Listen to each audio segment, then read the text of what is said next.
소니의 풀프레임 미러리스 α7C2 궁금해서 이 영상을 찾아오셨나요? 경량화는 무게를 줄인 만큼 손해를 볼 수밖에 없습니다. 구입을 할까 말까 사람들이 말하는 단점과 불편하다고 느끼는 점에 대해서 말씀드려볼까 합니다. 첫 번째로는 부족한 커스텀 다이얼 버튼입니다. 사진 촬영 시에 커스텀 키를 잘 활용하시던 분들이라면 쓰다가 순간 멈칫하면서 이게 뭐지 싶은 순간이 있을 수 있습니다. 불편한 건 사실이지만 전작 C1 대비 전면 다이얼 추가로 조작감에서 조금은 여유가 생겨서 쓸만하고, 이 정도도 불편하신 분들은 이미 M4나 R5 등등을 쓰고 계실 테니 패스하고요. α7C2에 어울리는 렌즈는 무엇일까요? 개인마다 다르다고 생각합니다. C2는 무조건 가볍게 라고 생각하면 경박단소들로 렌즈를 꾸리고, 줌렌즈 중에서도 무조건 가벼운 거 2470 GM2 끼우면 밸런스 무너진다. 생각보다는 쓸만해요. 단지 C2를 가볍게 쓰려고 샀는데 무거운 렌즈를 끼우는 게 마음에 안 내키니까 불편하다고 느끼는 거죠. 카메라와 렌즈는 정답이 없습니다. 다음은 작은 뷰파인더인데요. 작은 게 불편하기보다 중앙에 없고 좌측에 있는 게 구도를 잡을 때 중앙에 있는 모델들보다는 조금 더 신경 써서 봐야 된다는 점이 걸렸고요.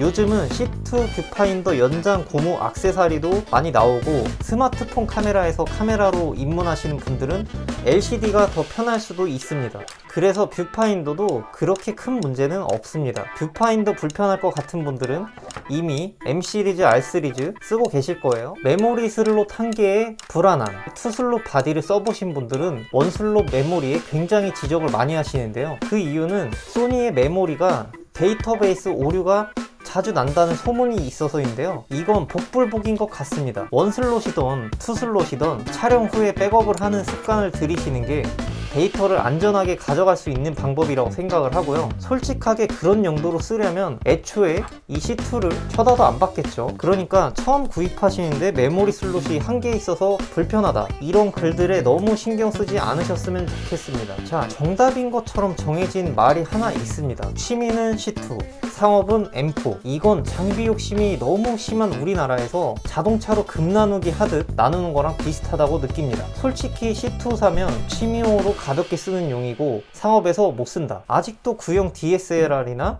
이런 카메라로도 예식장 및 각종 행사에서 쓰는 거 많이 보이고요. 유독 M4 쓰면 전문가용 카메라, C2 쓰면 취미용 카메라 많이들 바라보십니다. 마치 좋은 차를 타고 있으면 난 남들보다 우월하다를 느끼는 사람처럼 카메라도 장비 부심이 있으신 분들 솔직히 많고, 상업에서 일을 맡기는 클라이언트 분들도 이런 C2 같은 거 들고 가면 의심의 눈초리로 쳐다보고 그런 순간도 있습니다. 그런데 M4, R5 이런 바디에 세로 그립까지 끼우고 70-200 마운트에서 들고 가면은 와, 이게 다 얼마예요? 이렇게 느끼는 게 금 나누기 현실판이라고 저는 생각을 합니다. C2든 M4든 빛의 3요소를 조절을 해서 셔터를 누르고 사진과 영상을 촬영하는 건 똑같습니다. 단지 바디에 따른 편의성 및 기능의 일부 제약 차이가 있을 뿐이죠. 이제 막 입문하려는 사람 또는 서브 바디로 구매하려는 사람에게 에이 그거 별로야, 무조건 이 정도는 돼야, 이런 식으로 많이 나오는데, 사진 영상을 같이 즐길 수 있는 사람들이 많아질 수 있게 바디 금 나누기로 좋다 안 좋다를 너무 나누지 않았으면 좋겠고요. 경량을 핵심으로 많은 분들이 풀프레임에 입문할 수 있는 장벽을 허물어준 바디, 가볍게 들고 다닐 수 있는 서브 바디라고 생각해서 이거 없다 저거 없다 하실 거면 알파1, 알파9 마크3, 알파7, 알파5 이러는 거 사시는 게 마음 편하실 거예요. 망설이는 부분 몇 가지를 제가 간단하게 정리를 해봤고요. 60프레임에서 크롭이 얼마가 되니, 어차피 그런 모든 기능 스펙 다 따져가지고 구매를 하셔도 그거 100% 다 활용 못 하시거든요. 지금부터는 C2와 CR 유저분들 또는 예비 구입자분들에게 숨겨진 기능을 알려드릴게요. 첫 번째는 오토 프레이밍입니다. 1인 촬영 또는 원바디 운용으로 영상을 촬영할 때 자동으로 프레이밍을 해주는 기능인데요. 오토 프레이밍을 사용하면 누군가 찍어주는 것 같은 느낌으로 영상을 촬영할 수 있습니다. 왼쪽에 큰 화면이 촬영되는 모니터 화면이고요. 오른쪽이 실제로 찍히는 화면인데요. 지금 보시는 것처럼 프레임이 자동으로 잘리게 되면서 누군가 찍어주는 것 같은 느낌이 나게 됩니다. 카메라는 고정이 돼 있지만 앵글 자체는 움직이는 느낌이 나죠. 두 번째는 커스텀 휠인데요. 기존에는 이 부분에 노출 보정 다이얼이 있었습니다. 4세대부터 바뀐 이 부분은 커스텀 휠로 원하는 기능을 커스텀해서 사용을 할 수가 있는데요. 이게 왜 중요하냐면 여기에 있는 노출 보정 다이얼을 안 쓰시는 분들도 은근히 많거든요. 그런데 휠 하나를 원하는 기능으로 커스텀이 가능하다? 이건 진짜 좋은 방법인 것 같아요. 다양한 커스텀을 해서 사용을 해봤는데 제가 개인적으로 느꼈을 때는 크리에이티브 룩을 커스텀하는 게 가장 유용하다고 느껴서 크리에이티브 룩을 지정을 했습니다. 그것 때문에 알파1을 알파5로 바꿔야 되나 심각하게 고민도 해봤습니다. 그 다음은 안티 더스트라고 이 센서를 보호하는 기능인데요. 4세대 바디부터 생겼죠. 전원을 오프할 시에 셔터막이 내려와서 센서에 먼지나 이물질이 들어가는 걸 방지해주는 기능입니다.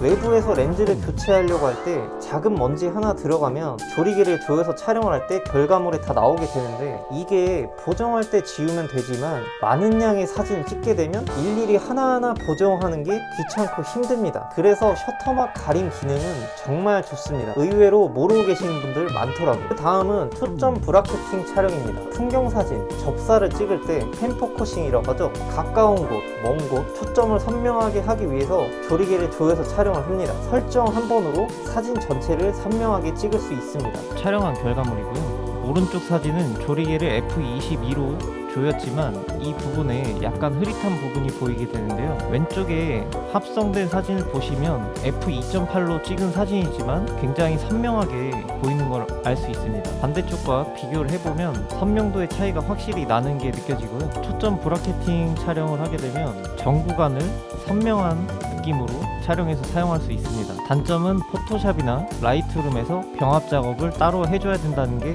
단점입니다. 더 선명한 풍경과 접사를 원하시는 분들에게 좋은 기능입니다. 자, 지금부터는 성능 테스트에 관한 이야기입니다.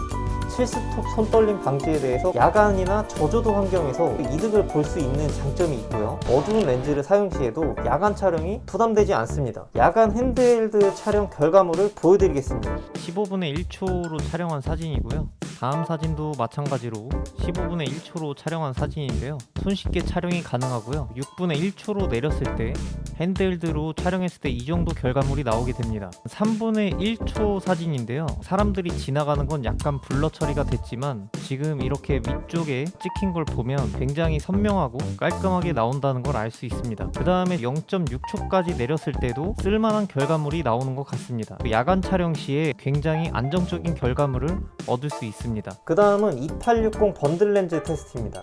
조리개 값이라든지 성능에 대해서는 안 좋다고 생각하시는 분들은 사용을 해보시고 판매를 하신 분들이 많이 있었고 화질이나 기타 비네팅이 불만족스러워서 그런 것도 계시겠죠. 반대로 가지고 계신 분들은 만족을 한다는 말씀이 많으셔서 개인적으로 너무 궁금하고 알파7 C2 같은 컴팩트한 라인에는 2860 번들 렌즈가 정말 잘 어울린다고 생각을 해서 구입을 하자마자 테스트를 진행했습니다. 현재 100% 확대한 상태이고요. 고가의 렌즈보다는 약간 떨어지는 부분은 있지만 사용하지 못할 정도의 화질은 아니라고 생각을 합니다. 자, 두 번째 사진을 보셔도 지금 버스에 바퀴가 선명하게 잘 보이는 걸 알 수 있죠. 여기서 200%를 해보더라도 형체를 충분히 알아볼 수 있는 정도의 화질을 가지고 있다고 느꼈고요. 꽤나 준수한 화질을 보여주고 있습니다. 비율은 정하지 않고 대략적으로 그냥 많이 크롭을 해보도록 하겠습니다. 자, 지금 보시는 것처럼 이 정도 사이즈로 크롭을 했는데 이 정도면 온라인에 업로드 할 때는 충분히 사용이 가능할 것 같고요. 이제 하늘과 크레인 사진을 보게 되면 주변부인데도 화질이 준수하다고 느낄 수 있습니다.